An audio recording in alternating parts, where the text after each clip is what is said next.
அனைவருக்கும் வணக்கம்.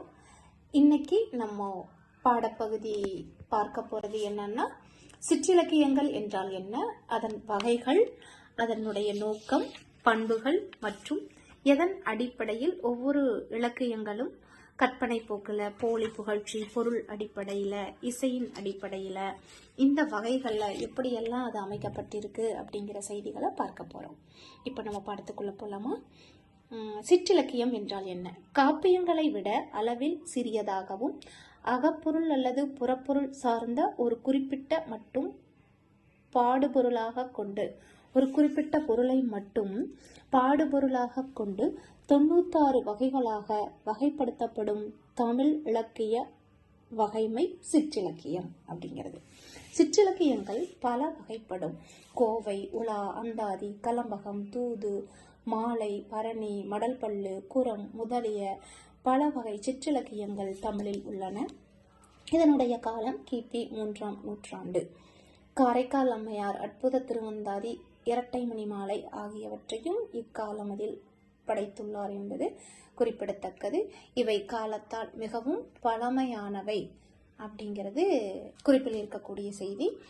மேலும் சிற்றிலக்கியங்களினுடைய நோக்கம் அப்படின்னு சொல்லி பார்த்தோம் அப்படின்னம்னா, தெய்வங்கள், குறுநில மன்னர்கள், வள்ளல்கள் ஆகியோரை பற்றி பாடுதல் இங்கு சிற்றிலக்கியங்களினுடைய முக்கிய கருத்தாக உள்ளது. சிலேடை என்ற இரு பொருள் அமைய பாடுதல். இரண்டாவது, பலரையும் கவர வேண்டும் என்ற கருத்தில் பெண்களை வர்ணித்தல், தம் புலமையை வெளிக்காட்டும் எண்ணத்தோடு பாடுதல் ஆகியன சிற்றிலக்கியங்கள் படைத்தோரினுடைய நோக்கங்களாக இருந்தன அப்படிங்கிற ஒரு அடிப்படை செய்தி. அடுத்தது, சிற்றிலக்கியங்களின் பண்புகள் அப்படின்னு சொல்லி பார்த்தோம்னா, சமயம், சாதி, இன, குலப்பிரிவுகள் போன்றவை தமிழரிடையே ஆதிக்கம் செய்ய தொடங்கி விட்டமையை பிற்கால பாண்டியர் கால, நாயக்கர் கால தமிழகம் காட்டுகின்றது. பேரிலக்கியங்கள் தோன்றுகின்ற காலச்சூழல் மறைந்து அந்தாதி, உலா, கலம்பகம், பிள்ளைத்தமிழ், தூது, பரணி, கோவை, மாலை போன்ற சிற்றிலக்கியங்கள் தோன்றும் காலம் மலர்ந்தது.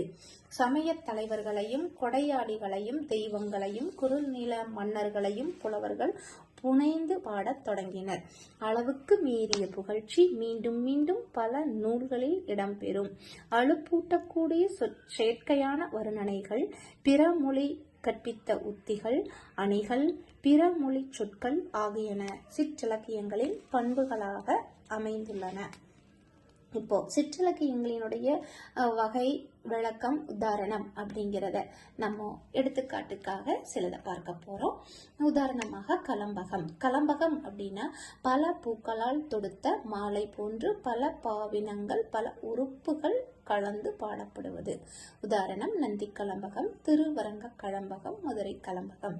இரண்டாவதாக கோவை.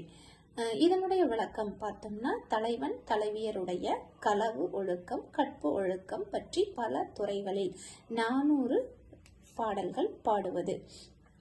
இதற்கு உதாரணம் திருக்கோவையார், பாண்டிக்கோவை, திருவெங்கை கோவை. அடுத்தது பரணி. இதனுடைய விளக்கம் போரில் 1000 யானைகளை கொன்ற வீரனை பற்றி பாடுவது.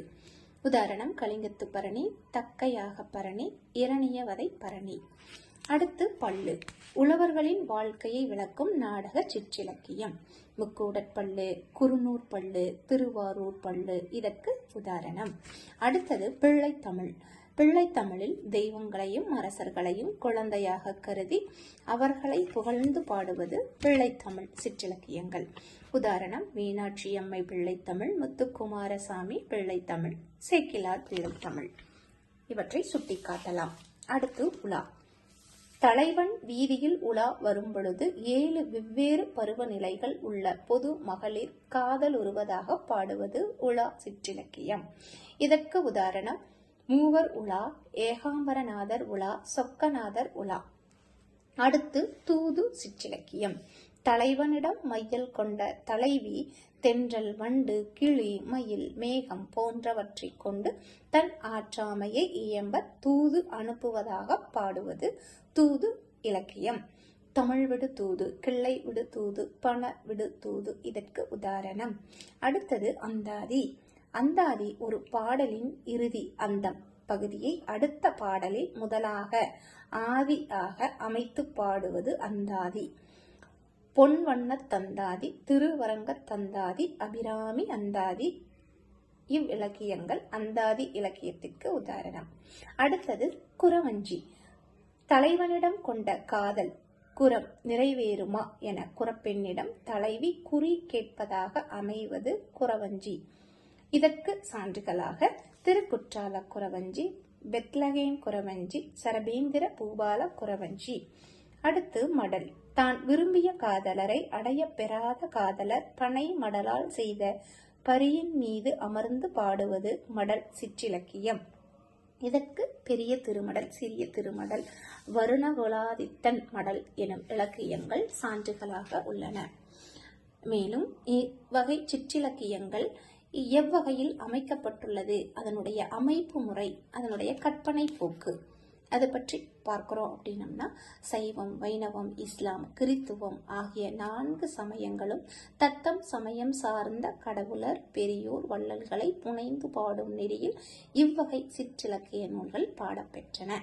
வளம் மிகுந்த புலமை, எல்லையில்லாத கற்பனை வானில் கொடிகட்டி பறந்தது. உயர்வு நவிழ்ச்சிகளும் சொல் விளையாட்டுகளும் மிகுந்த நிலையில் புலவர்கள் நடைமுறை உலகை மாற்றி பாடத் தொடங்கினர். தம் வித்தக புலமை ஆற்றலால் எதையும் பாட முடியும் என்ற ஆற்றலை காட்டவே அவர்கள் இந்த இலக்கியங்களை தேர்ந்தனர். அடுத்தது போலி புகழ்ச்சி. உண்மையில் உயர்ந்தோங்கிய புகழ் கொண்ட தலைவர்களை பாடும் மனப்போக்கு அக்காலத்தில் இல்லை. எதற்கும் தகுதியற்றவர்களையும் இந்திரன் இந்திரன் என்று தம் புலமையால் போற்றும் நிலை உருவாகிவிட்டது. இவ்வாறு பாடும்போது இவர்கள் எளிய மக்களை சென்றடைய வேண்டும் என்று பாடவில்லை. மாறாக நில உடைமை செல்வர்களும் குறுநில மன்னர்களும் தத்தம் சமய வட்டத்தை சார்ந்தவர்களும் ஏற்று போற்றுதற்கென்றே பாடினர். அடுத்து பொருள் அடிப்படை. இலக்கியத்தில் உள்ளடக்கமாக உள்ள அகப்பொருள், புறப்பொருள் ஆகியவற்றின் அடிப்படையில் சிற்றிலக்கியங்களை அகப்பொருள் சிற்றிலக்கியங்கள், புறப்பொருள் சிற்றிலக்கியங்கள் என்று வகைப்படுத்தலாம். தூது, கோவை முதலியன அகப்பொருள் சிற்றிலக்கியங்களுக்கும், பிள்ளைத்தமிழ், பரணி போன்றவை புறப்பொருள் சிற்றிலக்கியங்களுக்கும் சான்றுகள் ஆகும். அடுத்து எண்ணிக்கை அடிப்படையில் நூலில் இடம்பெறும் பாடல் எண்ணிக்கையின் அடிப்படையிலும் சிற்றிலக்கியங்களை வகைப்படுத்தலாம். 5 பாடல்களை கொண்ட இலக்கியம் பஞ்சகம் என்றும், 10 பாடல்களை கொண்ட இலக்கியம் 10 பதிகம் என்றும், 100 பாடல்களை கொண்ட இலக்கியம் சதகம் என்றும் அழைக்கப்படுவதை எடுத்துக்காட்டுகளாக கூறலாம். அடுத்து புகழ்தல் அடிப்படை. உடல் உறுப்புகளை புகழ்ந்து பாடுதலை அடிப்படையாக கொண்டும், மக்களை புகழ்ந்து பாடுதலை அடிப்படையாக கொண்டும் சிற்றிலக்கியங்கள் தோன்றின. அடுத்து உறுப்புகளை புகழ்தல். உடல் உறுப்புகளை புகழ்ந்து பாடுதல் என்ற அடிப்படையிலும் சிற்றிலக்கியங்களை வகைப்படுத்தலாம். உதாரணமாக, உறுப்புகளை பொதுவாக புகழ்ந்து பாடும் இலக்கியம் அங்கமாலை ஆகும். தலை முதல் பாதம் வரை உள்ள உறுப்புகளை புகழ்ந்து பாடும் இலக்கியம் கேசாதி பாதம் என்றும், பாதம் முதல் தலை வரை உள்ள உறுப்புகளை புகழ்ந்து பாடும் இலக்கியம் பாதாதி கேசம் என்றும், பெண்களின் கண்களை புகழ்ந்து பாடும் இலக்கியம் நயன பத்து என்றும் கூறுவர். அரசனின் குடை, கொடி, முரசு, தேர், யானை, படை, குடை, குதிரை, செங்கோல், நாடு, நகரம் முதலிய 10 உறுப்புகளை பாடும் அடிப்படையில் எழுந்த சிற்றிலக்கியங்களை இந்த வகையில் அடக்கலாம்.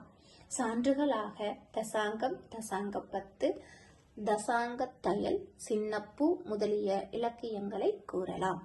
அடுத்து மக்களை புகழ்தல்.